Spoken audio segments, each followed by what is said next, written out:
ہندوستان کے بننے میں سب سے اہم ترین چیز جو دیکھی گئی وہ اللہ تبارک و تعالیٰ کے فضل و کرم سے آزادی کے اعتبار سے جتنی تہذیبیں کی تھی ان تمام تہذیبوں کے اپنے اپنے جھنڈے، اپنے اپنے قومیت کے لیے، قوم کے لیڈر اپنے اپنے ٹکڑوں کے اعتبار سے کام کیا، لیکن جب سے ہمیں تاریخ میں غیر جانبدارانہ طور پر مطالعہ ہم کریں گے تو آپ کو واضح طور پر معلوم ہوگا ہندوستان کے اندر مسلم جوانوں نے جب کام کیا تو اس میں سب سے اہم ترین لوگ وہی تھے جو آج اہل الحدیث کہلاتے ہیں۔ حقیقت ہے بھائی، غلطی نہیں ہے اس میں۔ اگر آپ کو شک ہے تو آپ تاریخ پڑھ جائیے، کیونکہ خود شاہ ولی اللہ محدث دہلوی کی تحریک جو تحریک ولی الہی کہتے ہیں وہ خود محدث کا لفظ سے تعبیر کیا گیا۔ وہ اس واسطے کہ انہوں نے عرب ممالک کا دورہ کیا، حج کو گئے، وہاں پر جو تعلیم حدیث کی دیکھی وہ تعلیم بالکل بھی ہندوستان میں نہیں تھی۔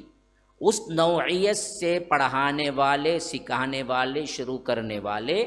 کون تھے؟ شاہ ولی اللہ تھے، جو ہندوستان میں شروع کیے حدیث کو پڑھانے کے اعتبار سے۔ انگریز سے بہت پہلے کا زمانہ ہے جو میں آپ کو بتا رہا ہوں، قرآن حدیث پر چلنے والا یہ ایک بہت بڑا گروہ تھا، اور اس میں نوجوان تھے سب سے اہم ترین، خاص کر وہ جو علماء صادق پور تحریک آزادی میں اپنا سب کچھ لٹا چکا، تو آزادی کے اعتبار سے علماء صادق پور کا ایک الگ باب باندھا گیا ہے، الگ الگ کتابیں اس پر لکھی گئی ہیں۔ کالے پانی کی سزا جو سب سے بڑی سزا تھی اس وقت انگریز دیا کرتے تھے، کالے پانی کی سزا اور پھانسی کی سزا، یہ جو تھی نا، یہ دونوں جو سزائیں تھیں وہ سزائیں سب سے زیادہ علماء صادق پور انہوں نے لیا، پورا گاؤں اس میں شامل تھا۔ اور اسی اعتبار سے آگے پھر دیکھیے مولانا آزاد، اگر وہ مسلکن میں بات کروں کئیوں کو ناراضگی ہوگی، لیکن حقیقت یہی ہے کہ مولانا آزاد بھی کتاب و سنت کے فالوور تھے۔ سیاسی نوعیت کے میدان کے اعتبار سے